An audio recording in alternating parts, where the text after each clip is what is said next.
تو ولی دو صفات کا حامل ہے، الذین آمنوا وکانوا یتقون، جو قرآن نے بیان فرمایا۔ ایک تو وہ مومن کامل ہوگا، کامل مسلمان ہوگا، اور دوسرا وکانوا یتقون، وہ پرلے درجے کا متقی ہوگا، اعلیٰ درجے کا پرہیزگار ہوگا، اس کی زندگی تقوی سے عبادت ہو، اس کے شب و روز حزم و احتیاط سے گزریں گے، وہ شریعت بیضاء پہ عمل پیرا ہوگا اور شریعت کی جانب سے منع کردہ چیزوں سے اپنے آپ کو بچا کے رکھے گا۔ اس کی زندگی کے اندر لغویات نہیں ہوں گی، اس کی زندگی کے اندر فضولیات نہیں ہوں گی، اس کی زندگی منظم اور مرتب ہوگی، وہ خواہشات کا اسیر نہیں ہوگا، وہ آرزوؤں کا بندہ نہیں ہوگا، وہ مال و زر کا پجاری نہیں ہوگا، وہ ہوس زدہ نہیں ہوگا، وہ لالچی نہیں ہوگا، متکبر نہیں ہوگا، متمرد نہیں ہوگا، سرکش نہیں ہوگا۔ اس کی نظر لوگوں کے دلوں پہ ہوگی، لوگوں کی جیبوں پہ نہیں ہوگی۔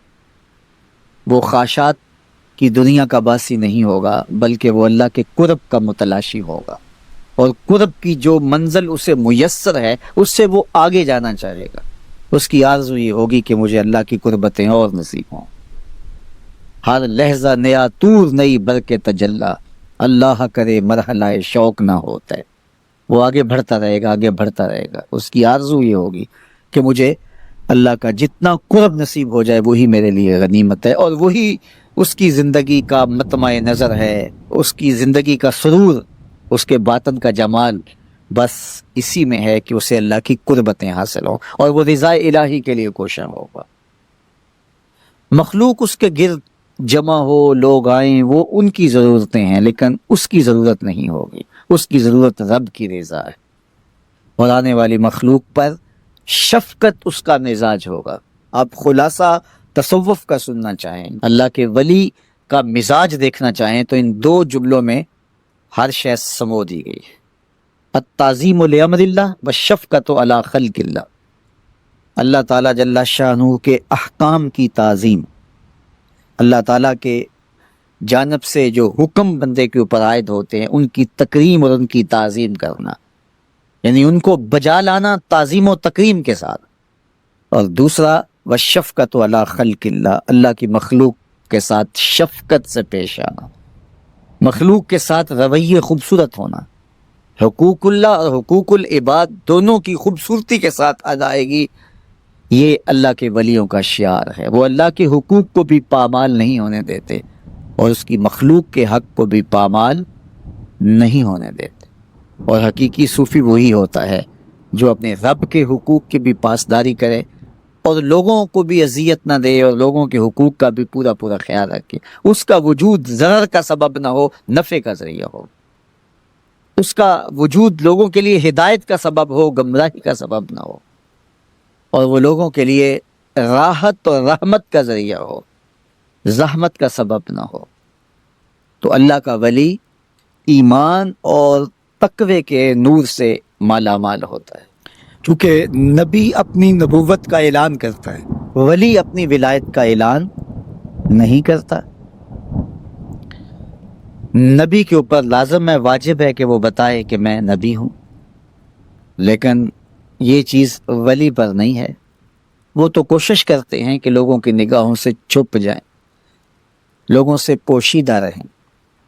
وہ اپنی ولایت کے لیے تشہیری مہم نہیں چلاتے، بلکہ وہ خلق خدا کی رہنمائی کا فریضہ سر انجام دیتے ہیں اور اللہ کی رضا جوئی کے لیے کوشاں رہتے ہیں۔ کرامات کا صدور ہو جانا ممکن ہے، اگر کوئی کرامت صادر ہو جائے تو اچھی بات ہے، لیکن یہ ان کا مقصود نہیں ہوتا کہ ہم سے کسی کرامت کا ظہور ہو۔ کبھی کبھار کسی ایسی حالت میں کسی کرامت کا صدور ہو جاتا ہے۔ اولیاء اللہ کی عموماً کرامتیں بیان کی جاتی ہیں، اس میں کوئی حرج نہیں ہے، لیکن جب صرف کرامات ہی بیان کی جائیں گی، معیار ولایت بیان نہیں ہوگا، تو مختلف لوگوں کی شعبدہ بازیوں کو لوگ کرامت سمجھ لیں گے اور ان کے پیچھے چل کے اپنی دنیا اور اپنی آخرت برباد کریں گے۔ اس لیے ہمیں اس بات کا پورا پورا ادراک ہونا چاہیے کہ ولی کسے کہتے ہیں، اور اس معیار پر ہم کسی کو دیکھیں۔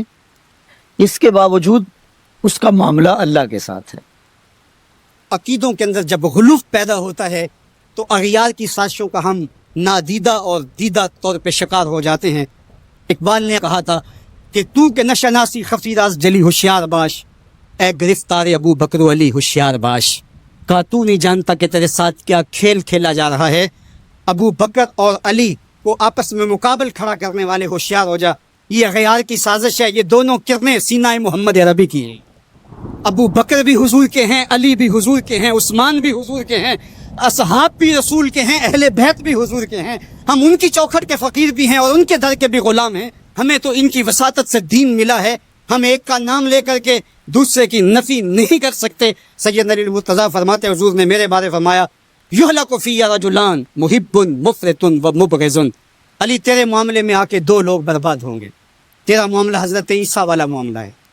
ایک نے حضرت عیسیٰ سے بغض رکھا اور ان کی ماں پہ تہمت لگا دی، اور ایک نے حضرت عیسیٰ سے اتنی محبت کی انہیں ابن اللہ کہہ دیا، دونوں گمراہ ہو گئے۔ فرمایا تیرا معاملہ بھی حضرت عیسیٰ کا ہے، ایک محبت کر کے برباد ہوگا، ایک بغض رکھ کے برباد ہوگا۔ ایسا نہ ہو کہ تمہیں غارے ثور کی بلندیوں پر اپنے کندھوں پہ حضور کو اٹھا کے لے جانے والا صدیق بھی دکھائی دے، اور تمہیں جو ہے وہ دشمن کے آگے سینہ تان کے کھڑے ہونے والا فاروق بھی دکھائی نہ دے، اپنا سارا مال حضور کی راہوں میں خرچ کر دینے والا تمہیں عثمان نظر ہی نہ آئے۔ اور ایسا بھی نہ ہو جانا کہ علی کا نام لیا جائے تمہاری طبیعت میں بے چینی آ جائے، تمہارے چہرے کا رنگ بدلنے لگے، تم علی کا نام گوارا نہ کرو۔ تمہیں ٹھنڈ کیوں نہیں پڑتی، تمہیں تسکین کیوں نہیں ہوتی ہے؟ اور میں آپ کو امت وسط کے حوالے سے ایک ضروری بات وہ بھی بتانا چاہتا ہوں، اور وہ یہ کہ میرا اسلام، میرا دین امن کا دین ہے۔ قیام امن دین کے مقاصد میں شامل ہے، لیکن دوسری جانب اگر دشمن کی سرکوبی کے بغیر راستے نہ نکلتے ہوں تو اسلام کہتا ہے گھوڑے تیار رکھو۔ اسلام کہتا ہے تمہاری تیغ براں اس کے سر کو کاٹتی ہوئی آگے بڑھ جائے، تم ان کے جوڑ جوڑ پہ مارو۔ تمہیں جہاد کا حکم دیا گیا تو ان دونوں پلڑوں کو برابر رکھنا پڑے گا۔